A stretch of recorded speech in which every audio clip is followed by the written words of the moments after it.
How do you find your art style? Now, I can guarantee you've probably asked yourself this before, and we tend to overcomplicate this in our heads, but it's actually really simple. And I'll show you how to find your style in 3 simple steps. That's it, 3 steps. And like I said, we tend to overthink this, and by no means is this the only way to do it. It's just 3 ways to help you find your style. And those 3 ways are line work, rendering, and shading. Now you might be saying, but isn't style more about subject matter, like animals, anime, science fiction, or nature? For the sake of this video, let's refer to these things as genre, and instead focus on style using words like sketchy, flat, bold, loose, or realistic. The content doesn't matter because style is more about the way something is made rather than what the subject matter is. You could work within 2 completely different genres and still make them the same style. That way, when you and 7,000 other artists all draw the same thing, style will immediately distinguish your work from everyone else's. Step 1 is line work, and simply stylizing the outline of your work can immediately create a recognizable style. It can be clean,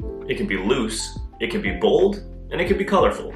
Second, you have rendering. And you can think of rendering as how much detail or texture there is in an image. Very flat rendering will create a cartoony look, while a highly detailed rendering will look far more realistic. And lastly, you have shading. The amount of and intensity of the shading in your artwork can immediately create a recognizable style. From simple shading, to soft shading, to halftone shading, or very stark shading. Each one of these techniques can instantly make your work more recognizable because each one of these techniques utilizes a different style. And the beauty of it all is, you can combine each one of these techniques into something truly unique. And there's additional things you could use, like lighting, color, and proportion, just to name a few more. So don't think too hard about style when coming up with new work, and instead focus on simple techniques when creating artwork that will 100% elevate your work to the next level.